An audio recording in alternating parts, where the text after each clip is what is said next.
Hello Leo, Sun, Moon and Rising. These are your love messages for the second half of April. The very first card that we have coming up for you as an underlying energy is the Princess of Swords, also known as the Page of Swords.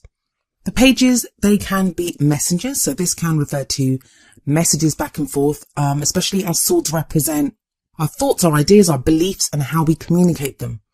Now Mercury is currently retrograde, so as everyone knows by now, I'm sure, there can be a delay in messages, or just that our messages are not understood as well as maybe they could be at another time. There can be misunderstandings at this time. I feel more with this Page of Swords as an underlying energy though. This is about direct communication, like very openly and very directly speaking your truth, saying what you think.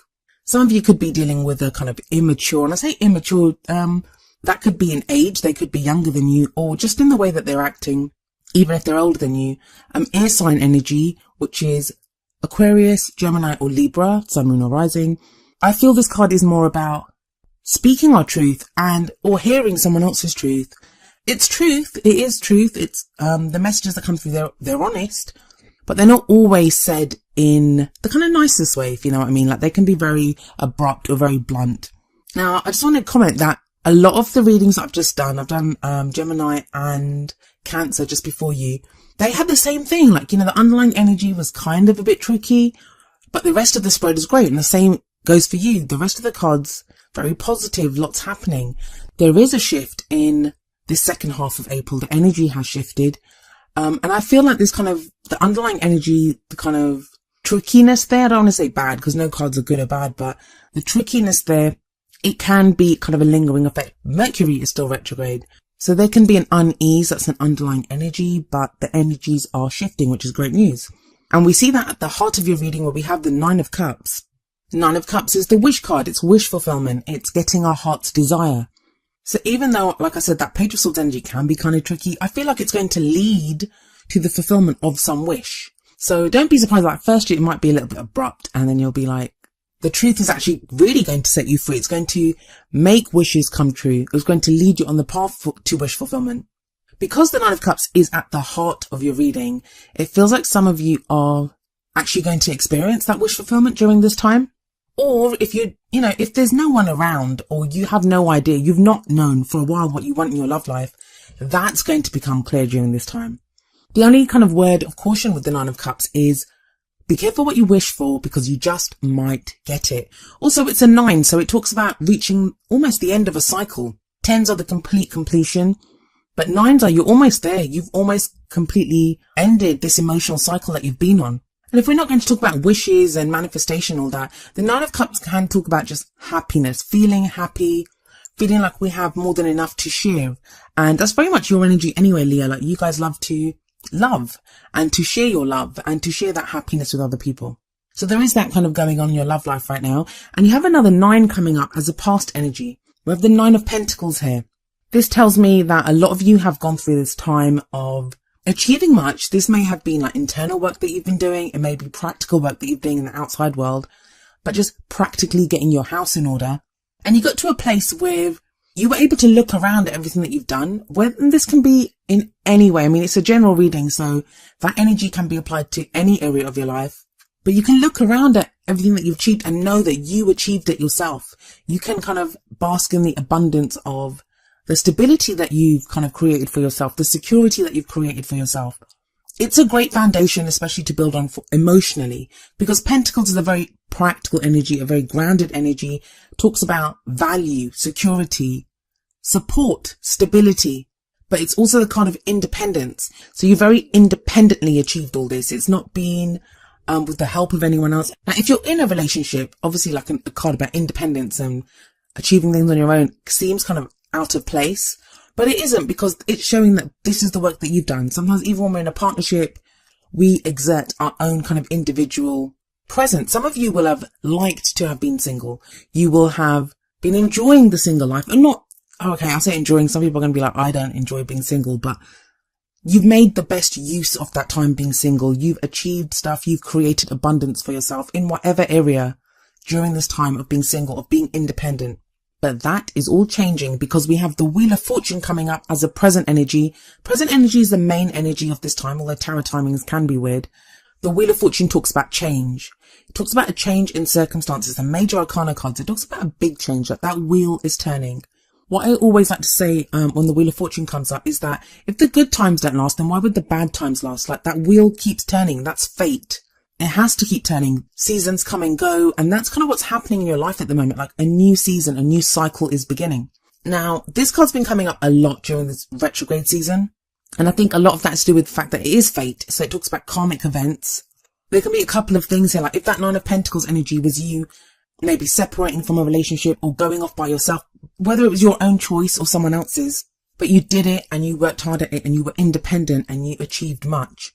But there may not have been a full sense of closure for some people. And the reason I say that is because there are 2 nines at the top. That's not a full completion. So for some people, I feel like there hasn't been a full sense of closure with some situation. And that can even be if you're in a relationship.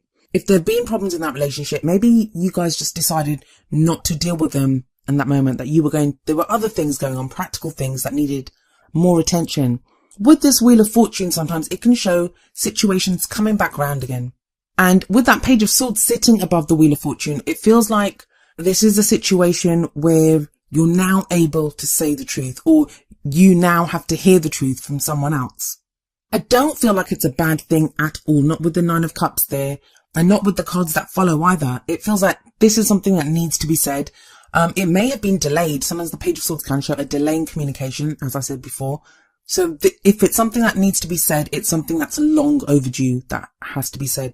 And you say it in a strong way because you have that Nine of Pentacles as a past energy. You've come out of that. And because it's a change, and whenever the Wheel of Fortune comes up, I do see it changing from the past. So maybe, I'm not saying you're going to be less independent. If you've been single, it could now show a change in your status, in your relationship status. So if you've been with someone, if it's just been like casual dating, that can get stronger. That changes now. But there is change. Whenever the Wheel of Fortune shows up, there is definite change. And you have another major arcana coming up in the future. So where does this change lead us? Well, it leads us to the Lovers card. Somebody else got the Lovers card here. I think it was Taurus. I know there's been a very stuck energy around you, Leo, where you've not been able to move forward. You haven't been able to change. And that's been across the board, I think. Everyone's been experiencing that. Well, now your options open up. The Lovers card, it's a card of making choices in love.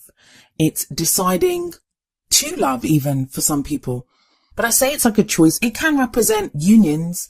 If we look here, there's 2 people and they're naked. Whenever there are naked people in a card, I always see that as being vulnerable, as being open. And above these 2 people, there's an angel. So that's like divine protection, divine guidance. But with that Nine of Cups there, with the Lovers there, I don't even know how much of a choice it's going to be for you. It's going to be something that you've wanted in your love life. It's going to be something that you do love. And I think it was you, Leo, that last time you had the energy of you weren't sure if you were ready to love, or you weren't sure if you were ready to move forward. I don't see that uncertainty now. It's more a choice of like, what do I love? What am I going to go for? But you couldn't ask for 2 better cards in a love reading. 9 of Cups and the Lovers. That's your wish fulfillment. And you deciding, do you want that wish? Now, to some extent, that does make sense because I've come across so many people that the retrograde season has changed their wishes. Like, they've gone through so much that the things that they thought they wanted, they now no longer want. Well, you're going to have an opportunity to find out if you still want this wish, Leo. Even though the Lovers card, yes, it's a choice. I sometimes think, well, if you truly love something, and a lot of you will, you'll still truly love whoever it is that you love, or whatever type of love life it is that you want, you'll still want that. When you're presented with the choice of having that, would you say no? The Lovers does represent head and a heart choice sometimes. So, it's following your heart. Are you going to make yourself vulnerable like those naked people in the Lovers card? For some people, no. For some people, you might like that energy of the Nine of Pentacles in the past where you were strong and independent and you kind of want to continue like that. But I feel like you can't make the wrong choice. Whatever choice you make, it leads to wish fulfillment. So you cannot make the wrong choice. That's a lovely kind of safety net to have underneath you during this time. But what is it that leads us to this future? What is it that takes us there? Well, the crowning energy, it speaks about what we're thinking about, how we can manifest the things that we want. And you have the 3 of Pentacles here. This is a card about planning for your future. It speaks about having a strong foundation and being able to step forward from there, of building on that. 3s are always about action in the future. Now, even though this is Pentacles and does talk about kind of very practical things, I do feel like these people, they're kind of putting their heads together to come up with a plan that what are we going to do next? How do we build on this? How do we move forward? And it's nice to have options. It's going to be nice to have options because you have that Nine of Cups energy.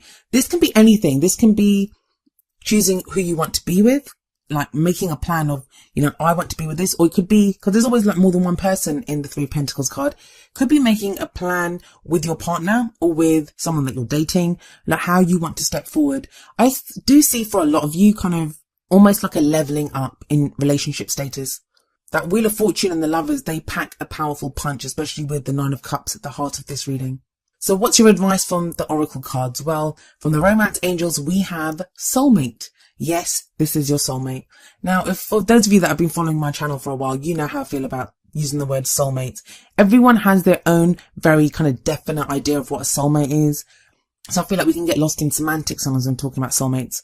But in terms of this reading, that soulmate energy to me speaks about someone that we're very connected to, someone that we have that kind of fated feeling about. We may feel like we already know them.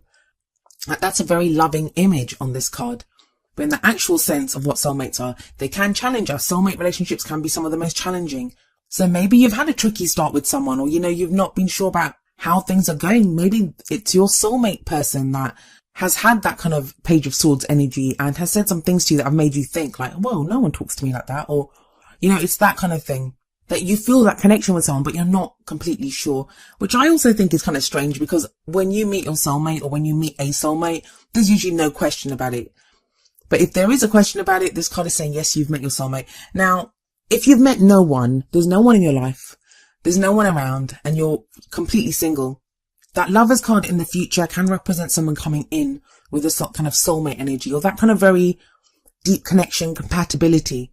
But that sense of, yes, this is your soulmate, feels like you already know that kind of person. You may have already been through a karmic relationship with someone, and that kind of blew up, but there was things about that person that maybe you dated someone totally different from your usual type. When we go through those kinds of situations, they prepare us for the next person. So if you were older and you dated someone very younger, and that was like something totally different for you, that could be preparing you for the next person.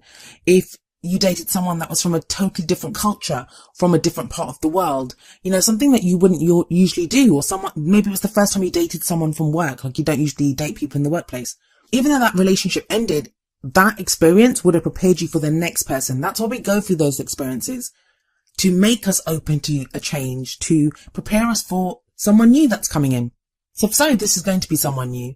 And don't be surprised if something about that new person kind of really represents the energy of someone from before, or just that feeling that you have with this person is similar to something that you felt before, or the situation is similar. There can be some very uncanny similarities when the soulmate energy comes up. For others of you, this is very literally telling you that you have literally already met this soulmate person.